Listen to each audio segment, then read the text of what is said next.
But I fell asleep outside today for a little while. Oh, yeah. On your porch? Yeah. This is the second time in like 4 days. The other day I was out there waiting for the weed guy to come. He told me to be there at 3:30. I went out there about 2:45 because it was beautiful. I fucking fell asleep. Like, yo, you all right? Not really. I did a bong hit and came out here and got some sun, and it's all over. What's happening, you beautiful savages? It's Tuesday, February the 6th. The check-in is brought to you by Bluechew. Listen, guys, it doesn't matter how old you are.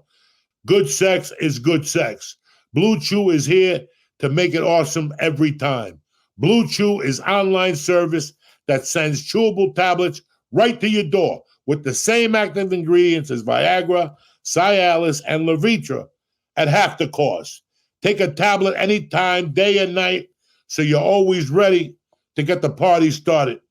Let me tell you something. I love these because they come in individual pouches. You can put them in your little wallet, and when it's time to sling, you're always prepared. You're like a fucking general. Your cannon's loaded. You know what I'm saying? Everything is done online with Bluechew. No awkward doctor visits. No waiting in line at the pharmacy. Bluechew packaging is discreet, but your package will be unmistakable. So, do me a favor. Bluechew wants to help you have better sex. Discover your options at bluechew.com. Chew it and do it. Here's the special deal for check-in listeners. Try Bluechew for free when you press code Joey, Joey at checkout. Again, free when you press code Joey at checkout and just pay $5 for shipping. That's bluechew.com, promo code Joey to receive your first month free. Visit bluechew.com for more details and important safety information. And thank you, Bluechew, for sponsoring the podcast. Listen, if you don't know about Bluechew, get your shit together, all right? Your dick will be as hard as these missiles they're sending over there. You'll be making everybody very fucking happy, including mama, the cat, whatever, whoever wants it. Now, the check-in is also brought to you by the Freeze Pipe. Listen, when we're done with looking stupid and getting coughing attacks every time we smoke, cut the shit out with Freeze Pipe. Why I want to look like Lee? You ever see Lee smoke the old bong hits? He's fumbling, he's spitting and shit. Not with Freeze Pipe, he doesn't. Freeze Pipe is tremendous. They make freezable pipes, bubblers, and bongs, and more that cool smoke down by over 300 degrees. I got one in the garage right now. I got the fucking chamber in the freezer with the meat and the Italian ices. I go out there, I change the water, I put my piece in there, I grind up my fucking death reefer, and next thing you know, ba-boom. Just pop that baby in the freezer for an hour, and the smoke passes through the chamber and instantly cools down. You won't be coughing, your eye won't come out, and when people come over, you'll be the best host in town and have one ready when company's over. American-owned with over 100,000 happy customers. Freeze Pipe is your solution to smoke like royalty without paying a king's ransom. Shop right now at thefreezepipe.com. Again, thefreezepipe.com. Press in code Diaz, D-I-A-Z. I'm going to get you 10% off your entire order. And that's a big number these days. That's thefreezepipe.com. Code Diaz for 10% off.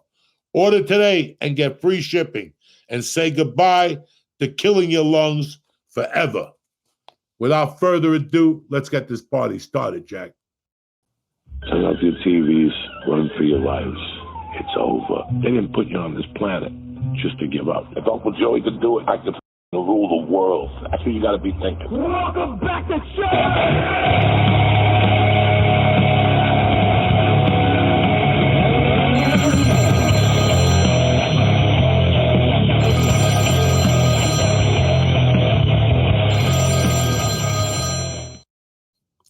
What up, Mook? Beautiful Tuesday, February the 6th here. Look at this. Looking good. I got some sun this weekend. I know. You were saying sleep out the fucking balcony. Tremendous. That's like a real good. What were you in, like a chair or like you don't have a hammock, do you? You're not a No, hammock I got a person. hammock, but I got stuck in there 2 years ago, so I don't go. What do you mean you got stuck in the hammock? Oh, I thought I was being fucking cute. I went out there one day. It was a beautiful day. I laid. My wife's like, "We got a hammock now." So I went out there, got on the hammock. The problem was I couldn't get out of there. I mean, I was fucking stuck. I got into the middle of the hammock. I couldn't get out. I had to yell for her. She had to come out with mercy, and they had to save me. It was fucking tremendous. So I don't get on the hammock no more.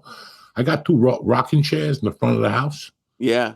And I'll just sit out there, and me and my wife will talk. We'll drink fucking iced tea out there, talk shit for hours. It's fucking great to have. It really is. Everybody on my block says we all wanted that house because it got so much sun in the front, you know? Oh, yeah. It's great to have a little place to hang out or just do something. Like, I don't like doing a lot outdoors, but just be outdoors, smoke a joint, or even just like you said, to just relax is nice. I'll tell you, you go in my backyard, it's fucking Antarctica back there. It's fucking freezing. It is freezing in my backyard. In comparison to the front of the house that's always getting beat up by sun, there ain't a strand of sunlight. It covers the grass and stuff, but under the balcony, under the kitchen, there's no sun under there. You step out there, you fucking freeze to death, you know? Yeah, you were wearing a winter coat when I came over on Saturday night. Oh, yeah. Saturday. Bro, once the sun goes down, it's all over but the shop. It's a different fucking... And it was cool this weekend. It was warm. You had a nice warm weekend. It's getting cold now at night, like it's dropping. And you know what bothers me the most about all this chit-chat? What? That I grew up in this fucking weather. I walked miles in this weather. I drank beers in this weather. You know, I remember falling asleep on a Quaalude one night in the coldest night in January and still having fingers the next day with no gloves on, you know. And it's crazy how I go out now for 2 minutes and I'm fucking, it baffles me that I lived in Aspen. I skied. I fell on wet snow. I fell, you know, and I go outside. I can't even go into a cold pool. No. It just bothers the shit out of me. Because you're not used to like the cold anymore after like 30 years in LA, whatever it was? I don't know what the fuck happened, man. My bones just got warmed up. I go to a cryotherapy place. I do the red light sauna. I have not yet to fucking go in that freezer. And you did it all the time in LA, didn't you? Yeah, because it's 80 degrees out. So it's like fucking heaven in those things. But when it's only warm 6 months of the year and it's fucking, you know, it's different. We change. I don't know. I wasn't in the Jersey for that long, but even in the city, I would because I had a sweatshirt and a jacket on. I was sweating on the train. Like it was like doing all like I think I did like 20,000 steps. I bet you did. One day. It was just fucking it was fucking awesome, but I was surprised to be sweating and I guess it was February. But it was every time I go, I love New York more. It was a fucking do, man. New York is cool. I got to go into the city tomorrow. Oh yeah? Yeah, I'm excited. I'm going to do a podcast, talk to some boys. I'm going to start going in maybe Wednesday night. My friend's doing a show in the city, you know. But a lot of interesting things happen, man. I didn't know. Listen, I don't know what's going on. I know that fucking America's bombing the Houthis or something like that now. Yeah. But I also read this morning that, and I think this is great, that Shane Gillis is hosting Saturday Night Live. Yeah. You know, it's funny that when they fire him before the pandemic, right in the beginning of the pandemic. I think it was like 2019 is what I saw. Yeah. And it was over a podcast he did where he said some racial stuff about some Asian people, you know. And they got rid of him, and look what he did. He didn't fucking die. He rose to the top, you know. And whatever canceling means or whatever any of that stuff is, when the cream rises, you're not going to stop it with a cancellation unless you hit an old lady in the head and raped her, you know. Yeah, I mean, that's hard. That's hard to synagogue. You hit her in the head with a hammer and you rape her. But I mean, you know, some of these cancellations have been fucking weird. But his cancellation was early on. Mm-hmm. It was for something he had said on a podcast, which, listen, if you look up those church podcasts, I said a lot of bad stuff on those podcasts, okay? And some of the stuff I'm not proud of. And if you look at it, you go, what made me say it? Okay, I'm in the moment. I'm flowing. And you happen to, something slips out or something like that. Anybody who knows me knows what my intentions were. And when you're doing a podcast in 2019, and maybe the podcast was a year old or something, I don't know. You know, things change very quickly. And people who weren't on board got thrown off board for no reason. But these people didn't give up. You know, there's, I can name 10 comics that, including myself, that they tried to jade them off. But you're not doing nothing to me, because hard work is more than your fucking stupid critique of something I said years ago. Right. When somebody has to pick a scab from years ago, it's not good. It's not good. I don't know if you saw that someone made a video. I think Luis Gomez retweeted it. It was like everyone who not everyone, but a lot of the big people who talk shit about Shane, like with like the headlines, and like now like they got fired or they don't work there anymore, or like their show failed, and now Shane is host. And I don't know if you saw this, like within the like last 2 weeks, Bud Light signed him too. So like in the last week or two, it's been like two of the biggest things in the whole world want to work with him, and that clip didn't go away. Listen, man, redemption is it's a great feeling when you did something and it was a mistake, and some people lost their fucking panties over it for no reason whatsoever. It had nothing to do with them or whatever. And then you come back and go, listen, I'm back, bitches. And I got my thumb on you because I know all the motherfuckers that talk shit. So now you got to bring me water and coffee and massage my toes. And then you got the other Chinese kid on Saturday Night Live that, you know, he distances himself away from everybody. You know, last week it was Haley. The week before it was fucking somebody else was on the show and he didn't want to be close to him. You know, who the fuck do people think they are anymore? Well, and I mean, when you compare like podcasting to stand up, like when you're on stage, all your brain is thinking about is like say something funny. So like when you first started the podcast, I mean, was it like similar? Like it's not like you're thinking of like, oh, is this 100% accurate, or oh, is this what I believe in? Like when you were starting the podcast, you were just like, is this funny? Like that's what I imagine happens. My first 3 months of podcasting was like everybody else. You know, you don't even know what you're doing. Mm-hmm. You had no idea what you're doing. You got somebody who you thought would be a good guest, and you did the best you could. Sometimes you got conversations.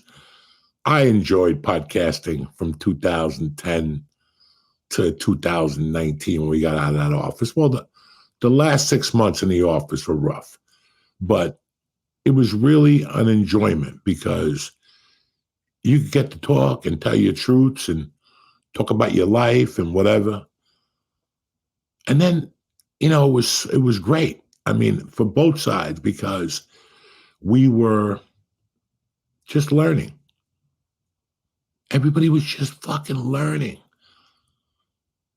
And then 5 years later, the podcast police comes out.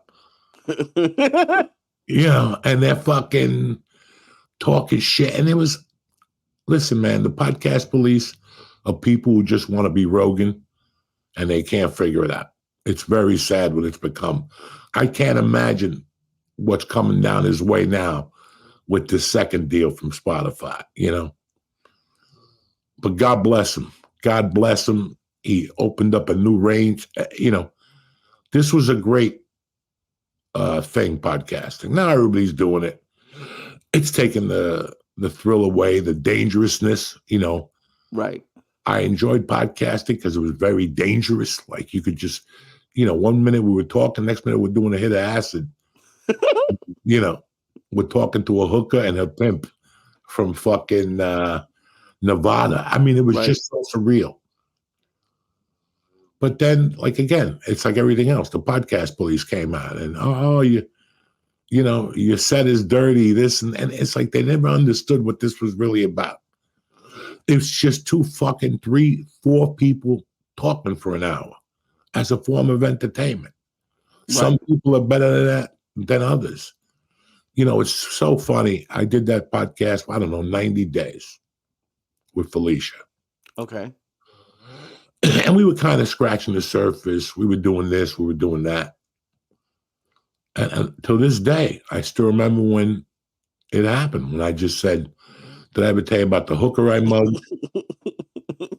and I still remember she had the microphone blocks, the Right. thing you can't spit on the mic.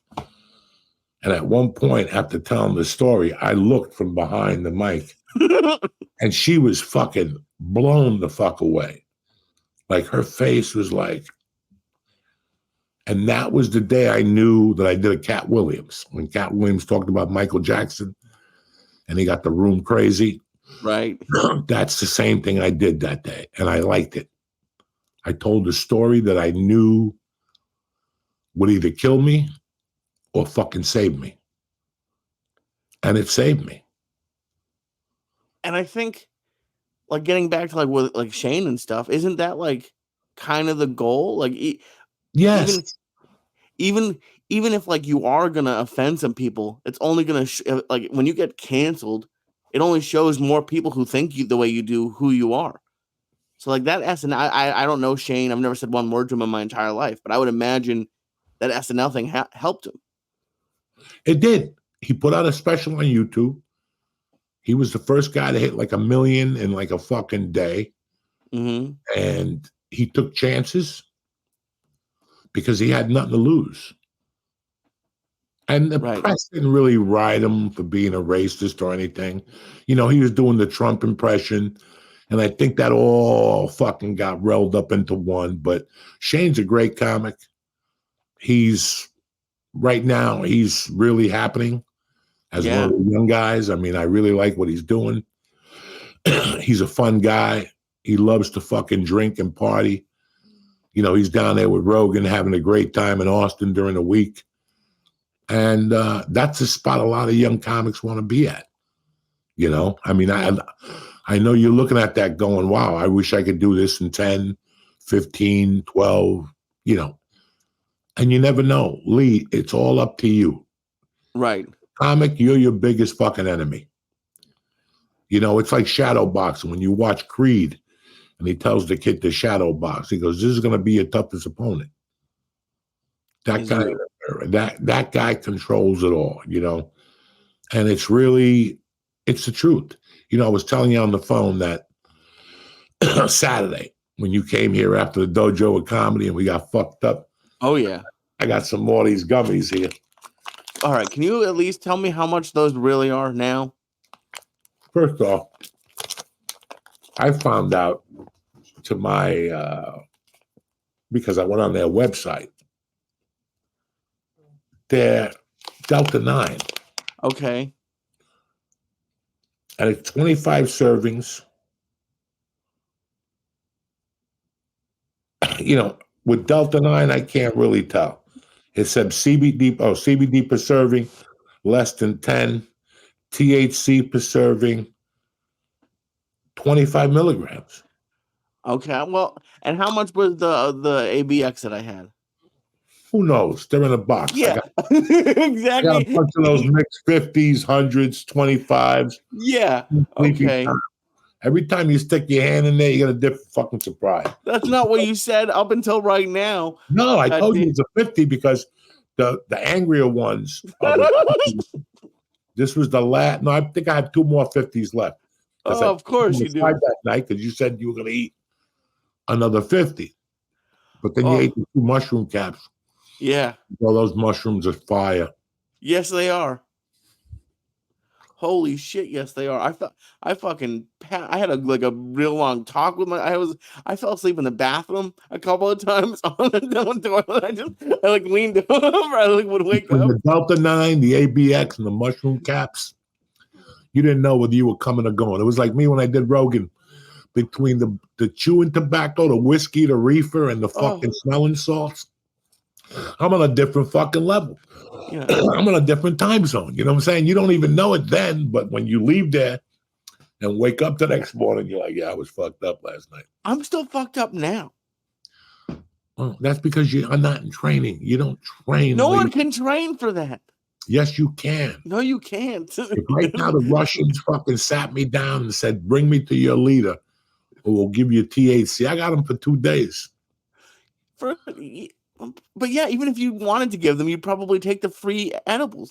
But Russia's never going to do that. Why would they just not kill you? What are they going to give you edibles for? What about the Houthis? What about the Houthis over there? Listen, I don't think the Houthis, if you gave a Houthi an edible, they freak out. What? They've never had an edible before. All right, what if China invades Taiwan and you got to go over there and you use your $10 bag of heroin? You're not going to do it? People shooting missiles and shit? Yeah. No. So you'll be prepared. That's why you're always in training. You're always popping sick. Like today, I opened up with 4 ABXs. And I just woke up from a nap. I was like, I ain't got time for this. I got to get ready for my brother Lee. I just stuck my hand in there. 4 of them came out. Boom. They could be 400 milligrams. They could be 800 milligrams. But wouldn't you like to know? Not really. What do you want to know? Everybody wants to know what? What is it? How's it going to change everybody wants to know. It's going to change a lot. It could be anywhere from 200 to 800. That's a big change. You sit there at 4 in the mornings with the lights on and you're staring and you got a bag of popcorn all over the floor and chocolate buns. Yeah. If I tell you, all right, Lee, it was only 200 milligrams, is it going to make you feel any better? It's not going to make me feel better, but it'll explain some stuff. I scared people on the train. 2 different people moved away from me. 2 different people were like, nah, I can't sit next to that for 4 hours. Why? What were you doing? Well, I got and I was on the nicer train, like the Acela for the first time, which was great. I don't remember much, but I get there and I have a week's worth of clothes. So I was putting the suitcase up and this tall guy had to help me because I was also fucked up. Like, it's amazing that I even made it on the train, by the way. And I put it up and he like sees me sit down and take all my shit off and he just like turned around and found another one. But then it got busy and like, cause I got on in Jersey and we got to Manhattan and this dude sat next to me for like a stop-ish. And then when I went up to use the bathroom, I came back and he was gone. Like he was like, no, we didn't get to another stop. So he definitely did like he got off the plane. I mean, I'll get off the train. But yeah, I couldn't stop eating. I got a cheese plate on the fucking train. I couldn't, oh my God, I couldn't stop. With the grapes and the peanuts and shit. It's a cheese plate. They hit you with 3 almonds. I don't want almonds. Put the almonds and the grape like I'm Julius Caesar. Hit me with the goody good. Go get that Gouda and that animal. Oh, yeah. They always give you 1 cracker too light. They did. Why did I have no? It's like, dog, go get the other fucking cracker. Get me 2 to wash the cracker down. Yeah. And there's always that 1 piece of cheese that's disgusting that you got to eat because you're high. It's like yellow cheddar. Mm-hmm. You got to eat this fucking toothbreaker without a fucking cracker. Yeah, because you save it to the end. Yeah, they give you like a little Swiss, a little Gouda, and then they give you 2 crackers, 3 almonds, and a grape. And I'm supposed to be fucking tip-top magoo. Get the fuck, go in the back and get the rest of that cheese board. Let's cut this motherfucker up, Jack. Jesus. And I didn't prepare for because I didn't think I was going to see you Saturday night. Because like, it's going to be, I'm not going to get back till midnight. I called you and you're like, fuck it. Every Saturday at midnight. I remember when I got, and it was great. And we took it and you're like, listen, I got to go to sleep and you got to get home before this stuff starts to kick in. And I honestly think that mushrooms might be somehow connected to the universe because they did wait until I got back to my hotel. But I never hit every green. I hit every green on the way home from the hotel to the hotel. I hit every green. And then there's something about New Jersey that it's not like a highway, but an in-between highway. When you're coming in from like the side streets, they don't have ramps. It's just like you got to take a right from a stop sign onto like basically a highway, people doing 60. And when you're a little bit stoned, That shit's terrifying. And luckily, there was no one there. It was fucking. What are you looking at? Nothing. But oh my god, yeah. I barely made it. I was seeing what I was saying. You know what I'm saying? I barely made it to your house. Like I never leave packing to the last minute. Oh, in the I morning, woke you up. didn't look too good. When you got here, I was going to say, just take the 4:30. Relax, Oh. sit back, watch some tennis, you know, because you're not even going to know what you watch. When you wake up, you're going to, you just missed the Super Bowl. Really? You don't know what's going on. Oh, I had no idea. I couldn't even watch the like people. I think they were scared because on the train, I couldn't even handle looking at my phone. Like I just sort of, but I wasn't like you can't really sleep on the train because like they're moving and talking. So I was just kind of sitting up straight.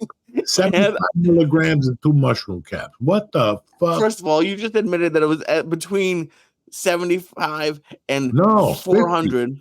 50. But you say that, but The highest one I have is 200. I got 100, but not many left because you ate them all. And I had some 50s, and I threw them in the bunch. So there had to be 10 50s in there. Maybe so it's between 75 and 125. No, you ate 50. Yeah, you ate 75 or 125. That ain't enough to and 25 pure ABX, and then those mushrooms are just you don't know what's in those caps. I've never had just 2 caps. By the way, I get no credit from you. I ate those with not one problem. I didn't have any. You were making faces and shit. I'm allowed to make a face. I was going to get the airplane back. I saw you chewing and fucking stuttering in your chews and shit. But did I puke? I didn't even gag once. Honey for you? No, you didn't puke. Yeah, you wanted to give me honey that was full of THC or other mushrooms or something. It was a gram of mushrooms. It's the same people, fung factories. I'm sure it's great, tastes great, and helps. But I'm not adding more mushrooms to my mushrooms. What's a gram on 2 caps? What's it going to do to you? Again, a lot. What do you mean? What's it going to do? What's it going to do? How's it going to deter you from your mission? That's what I'm saying. I don't want to know. Why ask questions? Because you have to know what you're taking.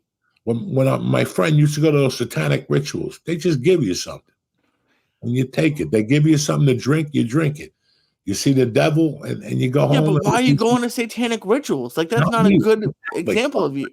Not me, our friend. I'll tell you. I know that. I know not you. I hope not you, but you can't, you're using that as an excuse of why you don't ask.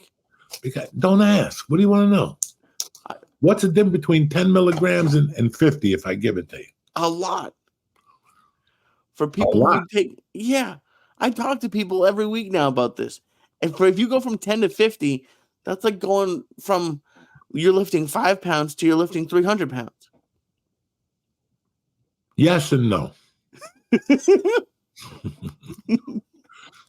Yes and no. You ain't lifting no weights, cocksucker. No, I'm not. But I'm also not eating. I have a lot of experience with eating this many edibles and not knowing what is in the package. And you're still here.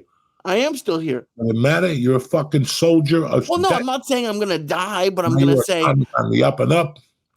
What are you complaining about? No one's complaining. I'm just saying.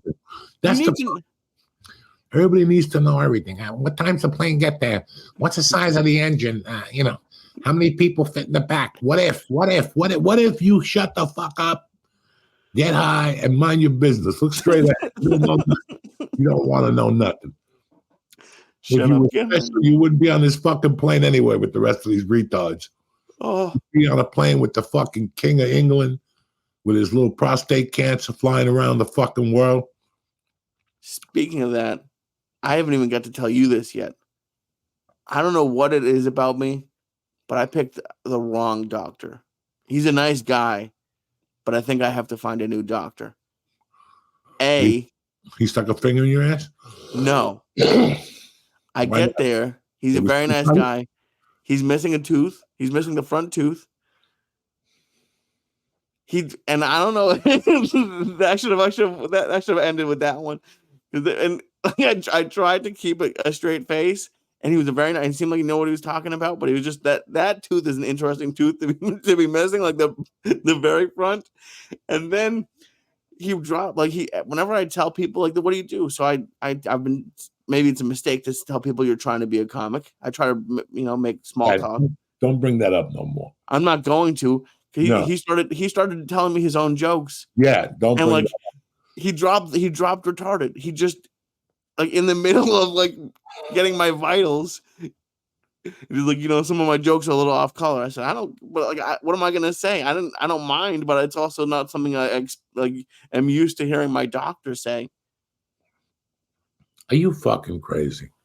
Is he a good doctor? He's missing a tooth. Listen, for some reason, you always know how to pick winners, whether it's doctors. How am I supposed to know where to find this? Lines, you always kind of by the way.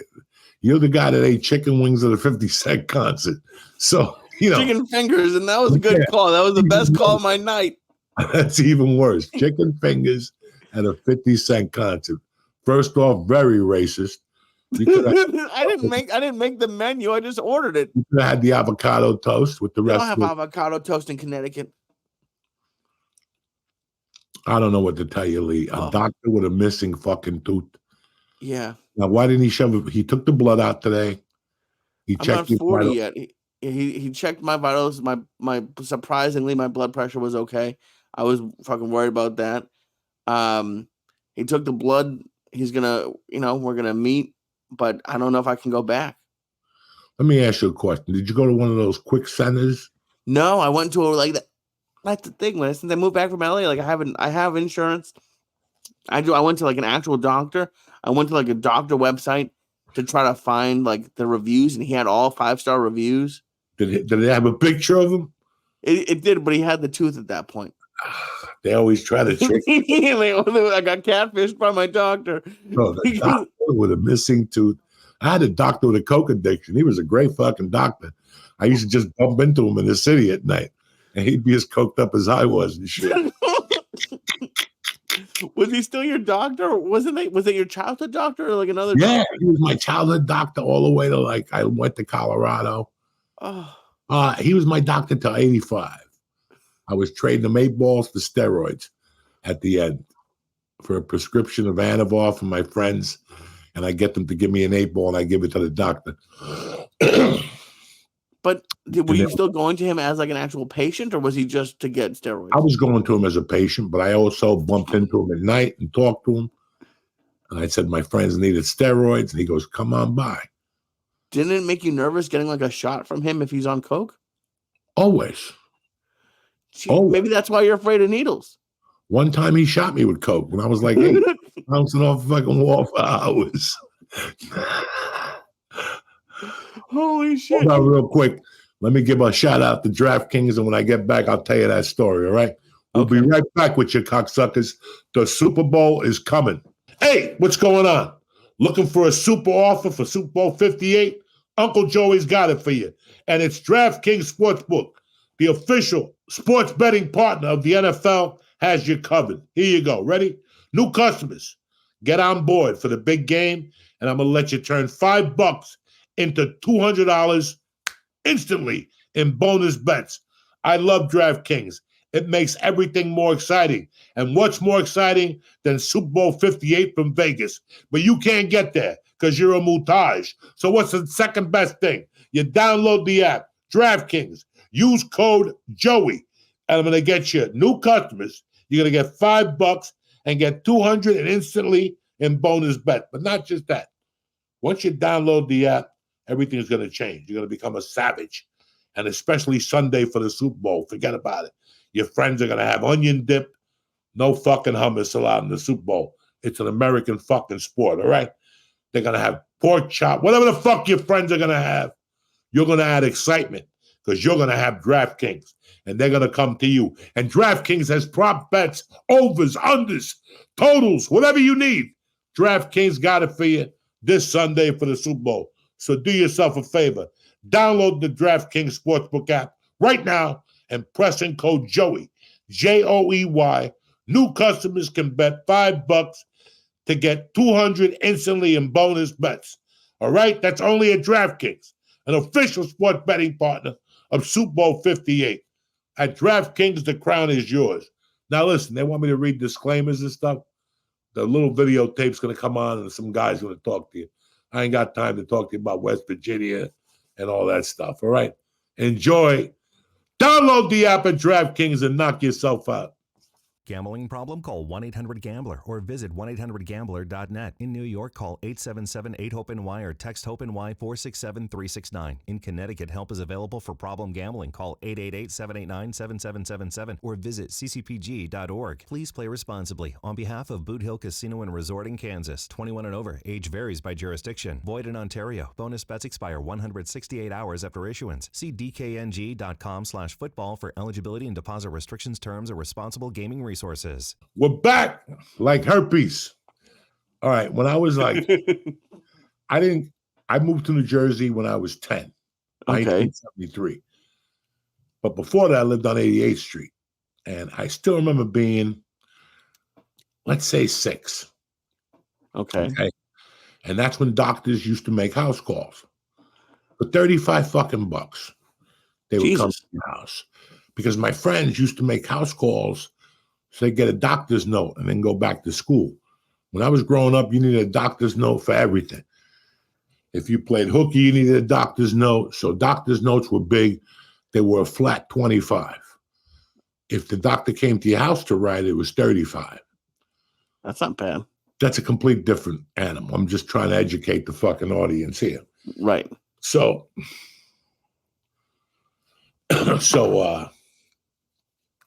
he would come over. I knew him. His name was Orlando, Dr. Del Valle.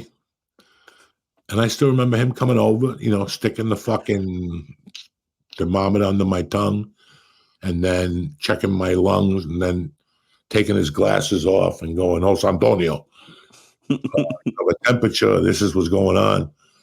I'll give you a shot and it'll be over by tomorrow." And right there is when I would start. I don't want a shot. And my mother would start, "Shut the fuck up. You're getting a shot." I don't want a shot. I'm not. It's going to hurt. I don't want a shot. It's going to hurt. And that's where I would just say it's going to hurt in Spanish over and over. "Me va a doler. Me va a doler. Me va a doler." I would say that over and over like a fucking Cuban retard.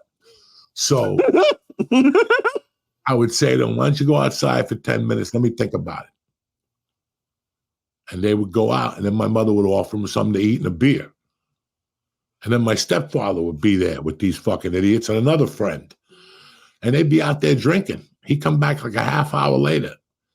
"Are you ready for the drink?" Now, at this age, I already knew my parents were doing something creepy. Because I was in the bathroom putting shit in their nose. Her friends, I knew something was going up with that shit in your nose.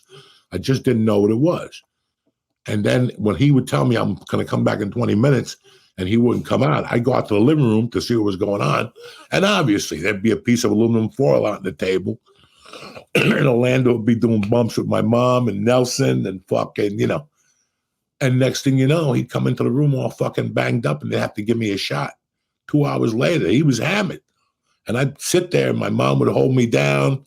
Nelson, the guy who was a partner at the dry cleaner, my stepfather would grab one leg and they'd shoot me in the ass. And then he'd leave my mom a penicillin bottle and a syringe. Fuck. And then the next day, my mom would shoot me. So I'd be walking around for a week with 2 purple fucking ass cheeks, one on the right and one on the left. I knew that guy forever. And it ended bad because he had a son my age who was stealing his prescriptions. Okay.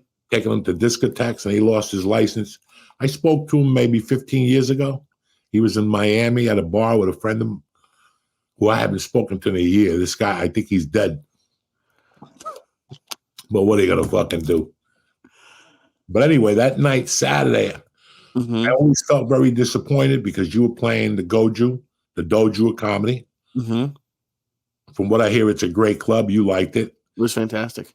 Matt, whatever his name was, Brent Ernst was at Bananas, and he had invited me up. And I could have gone up there on Friday and gone to hang out with you Saturday, but I was like, it's Lee's first time featuring there.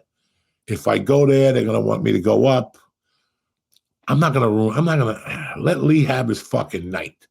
And then Tom Segura was in Atlantic City. I could have gone down there and done 10 minutes in front of 2,000 people, but I opted to go to Black Betty's in fucking South Amboy, New Jersey.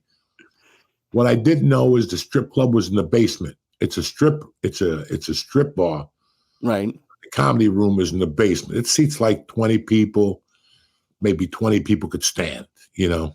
I didn't know this. I had never been there. I had never known Black Betty existed. I went there a couple Thursdays ago because they have an open mic on Thursday. Okay. And I was kind of scared. I pulled into the parking lot. It's right off the fucking 9 North. I pulled into the parking lot and I saw a rat run across. And I kept thinking about that AC/DC song, Night Prowler. A rat runs down the alley and a chill comes down your spine. I'm like, you know what? I ain't going in there. And I remember I called you. I said I went and I didn't see any comics. Mm-hmm. Because it's downstairs. Oh, it was that place. Got it. So you don't even have to walk to the strip club. So I didn't know if I was going for sure. I knew I wanted to get out of the house Saturday night. And because I couldn't get out Thursday night. They canceled the show in Point Pleasant. I couldn't do anything Friday night. I had my daughter. And then Saturday, I said, fuck it, I got to do something. And Dan Florentine, Uncle Dan, called me. He goes, I'm over here at the comedy show with my wife at the strip club. I'm like, what the fuck are you doing at a strip club with your wife? Exactly. He was downstairs. He goes, it's not upstairs, it's downstairs. You know, I went there and I saw a lot of young comics, and it was exactly what I wanted from a room. Oh, cool. It was what was it like? Why did I like it? Because it was very easy for me to go hang out with you, a Brent Ernst, with an audience that 90% would know me. Or it would be even nicer to go to AC and be in the green room and eat food and come out and do 2,000 people. I could have done that. But right now, I don't need that. Right. That's what I wanted to get away from. I need to get inspired, you know? And if anything that inspires you more is the basement of a strip club. Inspiration that you either got to get funny or you're going to be stuck at the basement for the rest of your life. And I got to tell you, I went to see my friend, Christy Miller. I've known Christy from the Comedy Store from 97. She opened up for Paul Mooney. She was also a disciple of Paul Mooney's. When we hugged and I hugged her, I whispered in her ear, if you shake your family tree, a black man will fall out. We almost fell over. But she said something that night that was very true. I watched another comic go up. I watched her go up. I saw a comic that had been doing comedy for 2 months go up. And I saw a guy that had been doing comedy for like 6 weeks go up. Wow. And I said, what else do you have tonight? She goes, nothing.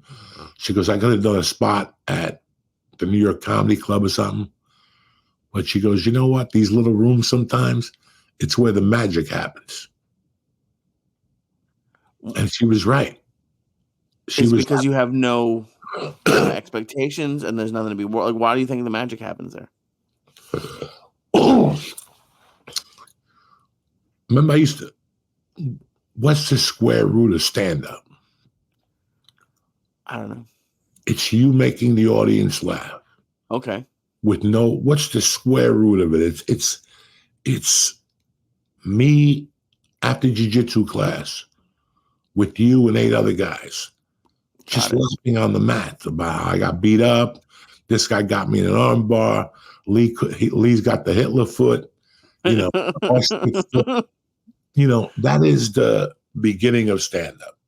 Mm-hmm. It's us at a pizza parlor when we're 14 and we're talking about our mother or our brother or that fucking kid that has the ShopRite sneakers. And then I graduated to a bus. I was on a bus for 2 years, telling stories with kids going up and down in the morning and at night, busting junkies' balls. You know, and then it just got bigger. Your audience gets bigger, and then you're in front of, then you're on a stage. And the first time I got on stage, there was 100 people on stage. The next night, there was 35 people on stage, and like a week later, I was back down to 4. You know, my point is the square root of comedy is you coming to get entertained and me making you laugh, regardless of who's there. You went to the movie theater, they were sold out for the movie you wanted to see. The next one wasn't starting until fucking 10:40. But the comedy club is starting at 8:30. Let's see who's there. There's no YouTube. Right. There's no Tom Segura. There's no Joe Rogan. There's no Dave Chappelle. It's just a guy you never saw before. And you go in there to get entertained. It's so cool that people come out to shows like that, because I would never think to go to a show like that. But like I'm so thankful that people come out to shows like that. Listen, there's people that like to go to Madison Square Garden. There's people that love to go to an arena. There's people who love to go to Rascals or the Stress Factory or Uncle Vinny's, Uncle Dino's. But at the same time, there's people who just want to go to a bar sometimes. Mm-hmm. They really don't want to buy 2 drinks. You know, maybe they don't drink. Right. But the bottom line is they went there to get fucking entertained. Mm-hmm. And not, you know, dog, I could tell you 1,000 things. Everybody I saw that night, they were rocking. They really were. Nice. The first stripper that came downstairs, the cocktail waitress, Right. scared the fuck out of me because her stripper suit was as real as it got. She had a spider web suit with a little cup holding her little monkey and 2 little things on her tits. And it was wrapped around with strings and shit. She was good looking at one time, you know, like she still looked good. No, I'm not. No. You could tell. Just the way you said it was very funny. She was like something hot in high A school. while ago, yeah. And she had a kid, started drinking, maybe did meth. And things worked out the way they did, but she looked good. She was there. She had the spider suit on. I was like, fucking, I didn't know if it was topless. I didn't know. But they were waitresses or they were dancers who would come down to waitress in between their sets to make extra money. It was surreal, man, but it was real comedy. I got in that car and I felt so good about myself because I could have gone anywhere. Yeah. But I went to a place that I could have got COVID. You know, that's how many people were in a small space. And the whole time I'm like, this is what comedy was. And I'm looking at these young guys and I'm like, that was me 30 years ago. What is it, 24, 30, that's 94. Yeah, once I got the grasp of it, like I told you, my first 2 years, I didn't know dick. Once 94 came, I started timing my sets and writing little tags and, you know, it takes time, you know, so. Now, like you made it to almost the top, I think, the highest for stand-up. When look, do you regret not doing more of those rooms? Like when you were doing it full time? Like should people keep doing rooms like that their whole career? What, the little rooms? Yeah. Well, you saw me at the Fourth Wall with you. Right, which is a unique, like most people wouldn't do that either. And I had spots at the store and at Flappers and at whatever. You know, people could do whatever they want to do, man. But I think once you're at the green room at the Comedy Store and you're one of the guys and you're getting 20 minutes and you're allowed to bump and you've done movies and stuff like that, it's not about that anymore. It's about, like I made a statement on Rogan a couple of weeks ago. I had 2,000 people keep asking me, are you quitting podcasting? Are you quitting? I didn't say that. Right. I didn't say that. I said that it'd be nice to do stand-up with nothing else on your plate. No acting, no fucking podcasting, no social media. Mm-hmm. Just sit tight for a year, get on stage 350 nights. How many days in a year? 365. Yeah. 350. I'm going for 350 spots. If I do a double in a night, it counts as one. Really? Okay. And, you know, for a year, focus on that with nothing else on my mind. Just stand up. You're going to a comedy boot camp that you're fucking teaching. You're at a level in your career where you have the discipline to do that. Anybody does. Anybody does. Ari's kind of doing that right now, don't you think? I mean, he's a guest on podcasts sometimes, but he doesn't do his podcast anymore, and he's doing a theater tour right now. Listen, it's I talk to him all the time about and we've discussed it. Just at one point in your career, I mean, listen, bro, I've been doing it now 30-something years. I have nothing to prove to nobody. I really don't. Right. What do I have to prove? You want me to go on an arena tour to prove to everybody that I'm on the top? That's not the top of your game. Right. Not ever the top of your game. That's just another avenue that's opened up for you on the way up, which is tremendous. I think it's an amazing fucking feat. But I didn't want to pack 18,000 people in there. I don't know. It just doesn't. Something about it. I'm still in love with the small room, Lee. Mm-hmm. After 34 years, I cut the money in quarters. I'd rather do the small room where you feel them. They're on top of you. I don't know. I'm a fucking old man. What the fuck do I know? But I know that people are doing Madison Square Garden like it's nothing now. Yeah, they really I think Sebastian has like 6 or 7 days there. Yeah, on his tour coming up. 5 shows. Good for him. Kill Tony, 2 shows. Yeah. That's impressive as fuck. And I would love to do Madison Square Garden. I just don't have the energy to come up with 18,000 people at this point in my life. I wish I did. That's a year of me fucking curating. Right. A year of me curating. And that's really a year of me curating because I would have to do sets in Philly and shit and Jersey. I couldn't do them in the city. I'm going to be there in September. I'm going to be there in October. I'm going to be there so trust me, there's always a plan, It's interesting that you said you'd love to do Madison Square Garden. When you were like a young comic, were there any clubs? I know you used to talk about circling in the newspaper, but when you were starting, what clubs or places did you really want to do? Caroline's. Okay. The Houston Laugh Stop.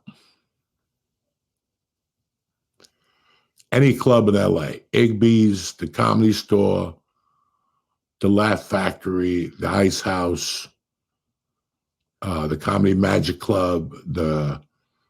Before you got there, years before you got there, there was a club in the Valley. That guy was a thief. There was a nice little workout room. There was one room that stuck out.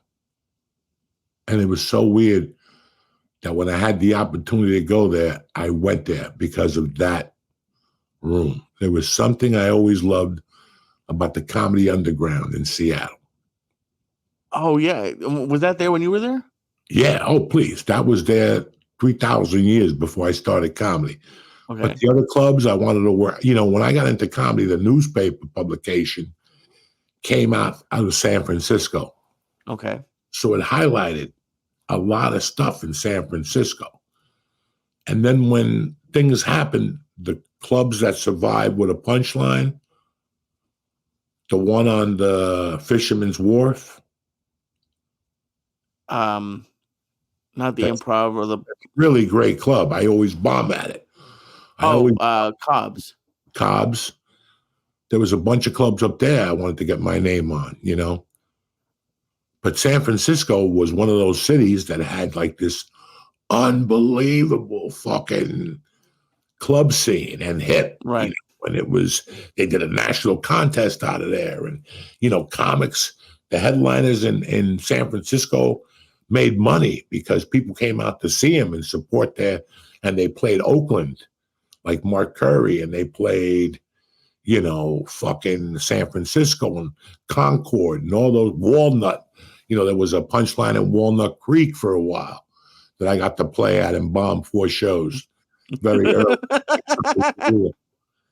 I'm always very grateful that club closed down because the haunts, the fucking ghost of my bombing would still haunt me over there. That's how bad I fucking bombed. Oh, no. Were you very early on? Very early on. It was 3 years in. I was not prepared. The comic liked me, so he brought me with him, and I just made a fool of myself. Oh. Then he gave me a chance a year later, and that club fell in love with me. And I worked that club 3 weeks at a shot for years. Wow. And I was just thinking about that this week because people always ask me like, "Oh, will you come here?" Like, I'm at a point where like I would love to do really anywhere, but there are like a few clubs that like it was just like being in New York, like seeing like the Stand and the Comedy Cellar, and like I was my hope. I just took a walk. My hotel was right next to Gotham. Just places I went to as a kid. It just like would be amazing. And I would, like I said, I would love to do anywhere. It's not against any other club, but just seeing, like I had dinner at the place above the Cellar. And I've heard comics talk about like hanging out there. And so it's weird how like these places have an aura now. It's, I didn't like the dinners at places. I was too broke to have dinners at places, but there were a lot of comedy clubs that I wanted to perform at for personal reasons. And I wish, I got to perform at all the places I really wanted to. Yeah. I got to perform in like 40 states or something, which is pretty damn fucking good, And some of them were the hard ones: Montana, Wyoming, Idaho. They were fucking hard at that point in my career.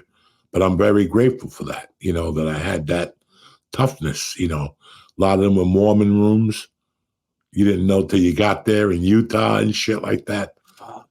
But the comedy clubs, and I got to headline the ones I wanted to, which was a dream come true, because I was so stuck at feature for so many years. And then I really wanted to work at headlining. So, I was good. I was very good. Trust me, what I had to work with, I did way better than other people with what they had to work with. And I had age against me. I had looks against me. I had fucking, I always was with shitty agents till the end. But I always outworked my people. You got to outwork the people that are working for you to let them know the type of character you are. Right. That's basically it, man. This is all about. This is what your journey is all about. Food for thought. Okay. I watched one of his tapes the other day. One of his things came up on Instagram talking about Mitch Hedberg. Okay. And I really thought about Mitch for a little while. Like I remember him up in Seattle with Chart Hogan, and then later on, the Mitch, things got bad and whatever. But the Mitch I remember from Seattle, 95, 96, 97. And one of the things he did that I wish I would have done, that I always dreamt about, right, on your own terms, is go rent yourself a fucking van you could do for a month and plan out a route where you could hit a comedy club every fucking night. That sounds awesome. Okay. And I mean, you're going to start in Jersey. You're going to go through Pennsylvania, go to Michigan. The problem is if you do it in the summer, all the clubs close down because business, it slows down. Right. But if you plan a perfect 2-month trip, 2 months, it's not about money. This is an investment in you. Renting a van, medium-sized van, you can put a little cot in there, a little Puerto Rican shower in the back, enough clothes to, your computer, obviously, and you put it all like a la Doug Stanhope. Right.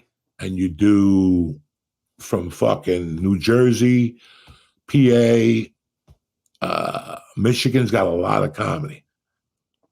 You go through Iowa, maybe, I don't know what you want to do, and then come back. And after that, like you leave and you've created so many leads.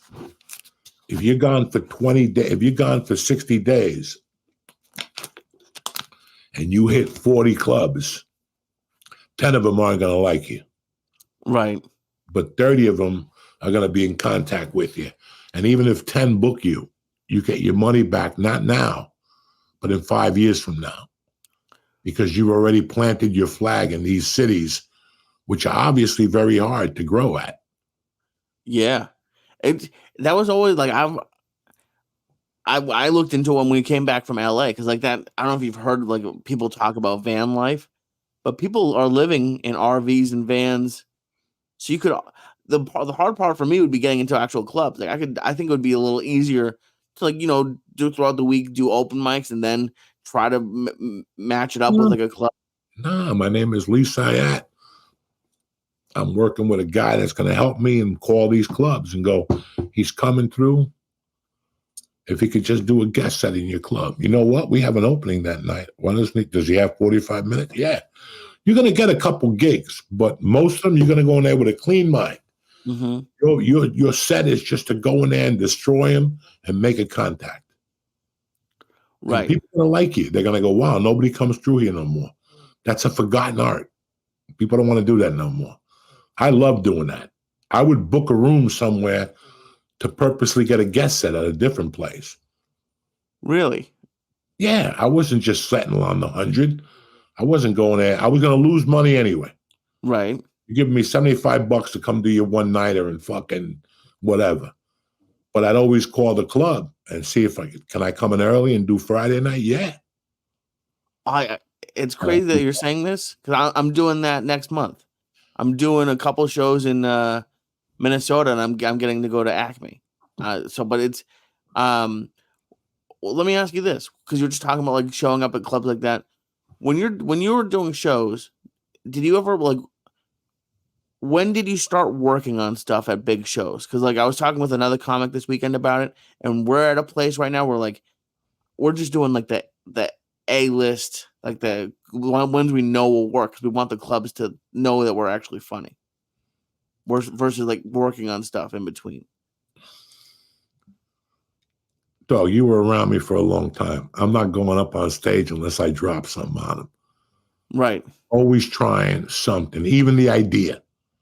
Okay. Even the idea. Like the idea, something happened last night or something that, I don't know, something, I wrote it down. Just the idea. I don't have a joke for it, but I know there's something there. Wow. Go through it. And even if it's a throwaway, the world is going to shit. Look, this, that, and then throw that joke away. And I guarantee by you just mentioning that, you're going to get 3 people who are going to giggle because they saw the news. And then you filter from there, Lee, your goal every night is to be funny, okay? Mm-hmm. You know what's working and you know what's not. If you got 14 minutes of solid fucking material, you really have 30, but your first 14 are fire, don't book a guest set for 20 minutes. Book a guest set for fucking 10, where you could fit the 14 in and destroy them. This is the kind of shit that you have to look at objectively and go, what do I really have to offer? This joke about this is fluff. It's funny, though, when I was watching those young open micers the other night, mm-hmm. I did find something. I was saying to myself, throw that joke away. To them? Nah, I would never say it to them. I would say I know you didn't say it to them personally, but about them. To myself. Right. I would throw that joke away. I would take that joke and add this to it. Like I was saying that to myself constantly. There's something there, but I would save that for the end. It's a little too blue up front. Like I was doing that and that's what I wanted to do. Oh, cool. Okay. Back to basics. You want to get back to basics. I'm not there putting anybody down. No, I didn't think that at all. Nothing bothered me more than when I was doing comedy 3 years, and there's always that one guy that came over. Right. I just opened up for Ron White. You shouldn't use that joke. I did it at the Improv. They didn't want to hear it because you suck. You didn't even. So I'm not there to ever. Like I tend away from that shit with everybody because I know I don't like people mecking around with it. No, I never thought you would talk shit about someone. I didn't know if you were like thinking about your own jokes or if you were thinking about their jokes. But that's really cool that like you found like, so I guess, are you close to halfway done with these 10 sets? Is that like, I would say you're probably maybe even past it. I think I'm on 5 or 6. How is it like overall? Is it going the way you wanted it to go? Like, how is it looking? Yes. It's going the way I wanted it to go. Abso-fucking-lutely. I took my time. I didn't force anything. I didn't go anywhere where I didn't belong. I might do something Wednesday night to help a friend out and to go check out this club. And that'll be my first lurking night, that I'll lurk outside my usual boundaries. Thursday, I got somewhere to go this week. I got 2 places to go. Nice. And then, I'm always looking, man. If something fits, boom, I'll show up and do 10. But I can't put myself in like weird positions either. What do you mean by that? Like the other night as I was leaving, 20 of those open micers wanted pictures. And I'm like, guys, you're fucking comedians, knock it the fuck off. I'm not sitting here. This is the shit you do when you get paid for a show. Right. I'm not going to be out here for an hour. I got to go home. The honeymooners are starting. Lee's coming over. And that's the truth. I had to go. I didn't know if you were on your way. I didn't know if you were going to call me when you were in the neighborhood. I didn't want to bother you. So, but no, it's definitely going how I wanted to go. I think the 4th set, I did a little stutter step. Okay. But then I came home and I'm catching it. Like the other night, I had a great set at the strip club. There was one thing I mumbled. There was one thing as I was doing it, I go, I'm fucking it up. It's a good premise. I got to go into it a little better. And I came home and worked on it that night. So it's working out great. It would have been nice to see Tom and Matt Fultron. Right. Great to see Brent Anderson. It would have been great to see you on stage in your natural habitat. But at the same time, I got to get this handled. And the quicker I get this handled, the quicker I can make different moves. Yeah. Like I said on Rogan, I could see myself doing a residency. Mm-hmm. Something really cool. But that's it. I'm not traveling. I don't expect you to travel. I just there's places that I do miss. Oh yeah. I would love. I'm definitely going back to JRE. Not to do the podcast, but to try those 3 nights. I'm definitely going to try it. Mm-hmm. And I always like going to Milwaukee one more time. I love like a farewell tour. I got some cities picked, and they're not even theaters. Even if it's a couple clubs I hit, 2 nights. I don't know if I could do a late show anymore, Lee.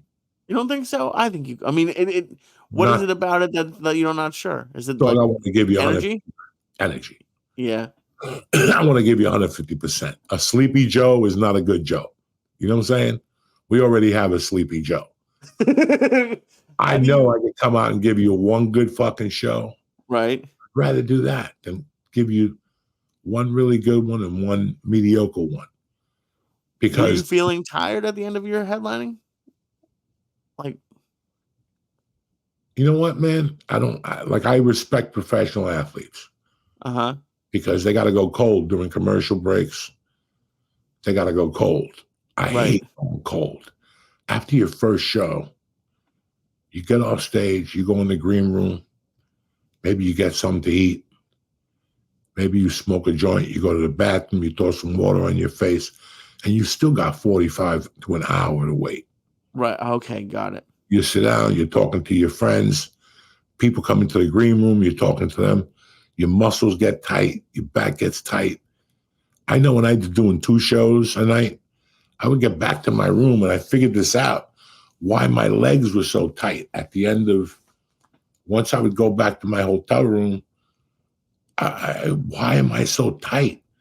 And then I figured out because when you're on stage, your feet clamp into the stage. You're protecting your boundaries. Mm-hmm. You don't know you're doing this. This is the unconscious shit you do as part of your stand-up. I would always stand one leg out like a guard attack. I'm not going to stand with both feet even because that's how Frank Mir got Brock Lesnar. You know what I'm saying? You always got to stand with one foot in front of the other one low. I would go back to my room and I would go, what the fuck? And then I started lifting weights and I figured out why I was so sore. Very interesting. I wear Whoop when I go on stage now.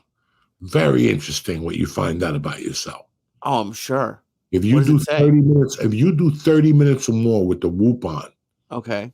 it becomes an activity. Oh, okay. It pops up by itself and they'll go, what's this activity? And you put stand-up comedy and then it processes. And when the results come back, you're going to go, what the fuck was that? Your heartbeat was at 90% of your usual range when you're doing this exercise. Like, what are you talking about? You burned 800 calories, 400 calories. You know, Wow. It's not like I'm lifting weights on stage. I'm breathing, my heart's beating. Yeah. And I'm there. I'm living it. I'm living it. And that's why you burn 800 fucking calories in 45 minutes. I could throw punches for an hour and not burn 700 calories. I go to fucking jiu-jitsu. I got to roll 10 times to burn 700 calories. Yeah. That's Josh switches shirts in between shows because he like sweats. Yeah, I don't sweat no more. I don't do drugs. So when I was doing coke, I was sweating up a fucking storm out there. But yeah, I'm all right now.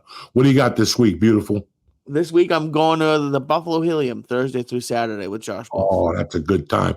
They don't have the beef on wick no more, and I think they took the wings off the menu. At the club? Yeah. Oh, but okay. You know where you got to go. Oh yeah, I'm excited. Duff's. Well, there's Duff's, and then there's a couple of them out there. You're not going to the Anchor Bar. That's where the American's going. Okay, no more Anchor Bar. Where the wings weren't start. That's where the wings started, but you're not going to go there. Drive by, beep the horn, show some. You know what I'm saying? I can't wait. I'm excited for Buffalo. Duff's is great. Make sure you use Josh as a reference. The other Josh, Buffalo Josh Potter, yeah. Potter, the Man of Steel. Oh yeah. And yeah. I mean, that's one of the ones that I'm excited about. Like, I'm excited about all of them, but I've heard you and like a lot of comics talk about the Buffalo Helium for years. I like it. I just read some comic went up there and it was awful. And I'm like, I don't know what this guy's a prima donna. I don't know what comic it was. I've always enjoyed the Buffalo crowds. Always.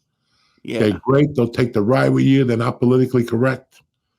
You know, if it's real Buffalo, you'll be fine. And Buffalo's always Buffalo. It don't change. I'm pumped. It's going to be great. And let me see. I don't know where I'm going to be, but I'm going to be out twice this week. You know, trying some stupid jokes. Just, it's made me a better person recently. Just getting out, getting in the car, you know, getting high, driving, stopping at Wawa. It's good for the soul, you know. So I'm doing great with it, brother. But yeah, with February, I don't know how many dates you got this month. I got a couple things going on. Oh yeah. Well, do you want? I have. I think this is it. Actually, I think I have 2 weeks free right now, but the Buffalo one's a big one. What else do you have? I don't have any shows. I just got, you know. Oh, okay. No, I got no shows. I'm just going off the seat of my pants. Perfect. Whatever night I feel like. Tonight's too cold. I wouldn't go anywhere to do comedy tonight. Oh no. Nah, it's too cold tonight. It's Monday night. What's going on? Ain't nothing going on. Unless I go into the city. I'm not going into the city tomorrow. I got to go there tomorrow, and then Wednesday I got to be at the doctor at 9. I got a hell of a fucking week, cocksucker. But I'll be in touch, and I'll be in touch with you little bastards. What do you want me to say? I don't fucking know. I love you, cocksuckers. Thank you for watching the check-in today. We're going to keep pushing. That's it. Now to our sponsors.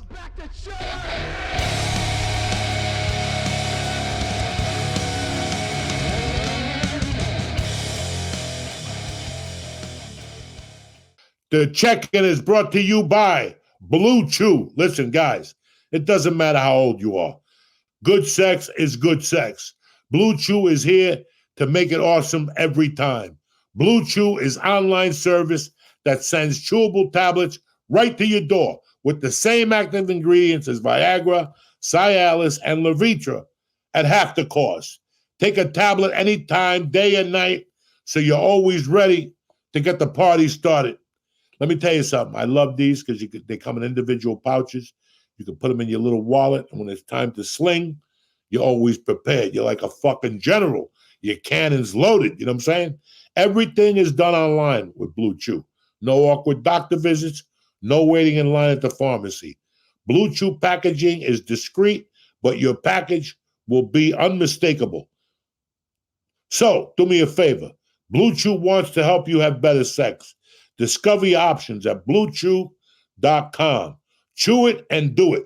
Here's the special deal for check-in listeners. Try Blue Chew for free when you press code Joey, Joey at checkout. Again, free when you press code Joey at checkout and just pay $5 for shipping. That's bluechew.com, promo code Joey to receive your first month free. Visit bluechew.com for more details and important safety information. And thank you, Blue Chew, for sponsoring the podcast. Listen, if you don't know about Blue Chew, get your shit together, all right? Your dick will be as hard as these missiles they're sending over there. You'll be making everybody very fucking happy, including mama, the cat, whatever, whoever wants it. Now, the check-in is also brought to you by the Freeze Pipe. Listen, when we're done with looking stupid and getting coughing attacks every time we smoke, cut the shit out with Freeze Pipe. Why I want to look like Lee? You ever see Lee smoke the old bong hits? He's fumbling, he's spitting and shit. Not with Freeze Pipe, he doesn't. Freeze Pipe is tremendous. They make freezable pipes, bubblers, and bongs, and more that cool smoke down by over 300 degrees. I got one in the garage right now. I got the fucking chamber in the freezer with the meat and the Italian ices. I go out there, I change the water, I put my piece in there, I grind up my fucking death reefer, and next thing you know, ba-boom. Just pop that baby in the freezer for an hour, and the smoke passes through the chamber and instantly cools down. You won't be coughing, your eye won't come out, and when people come over, you'll be the best host in town and have one ready when company's over. American-owned with over 100,000 happy customers, Freeze Pipe is your solution to smoke like royalty without paying a king's ransom. Shop right now at thefreezepipe.com. Again, thefreezepipe.com. Press in code Diaz, D-I-A-Z. I'm going to get you 10% off your entire order. And that's a big number these days. That's thefreezepipe.com. Code Diaz for 10% off. Order today and get free shipping and say goodbye to killing your lungs forever.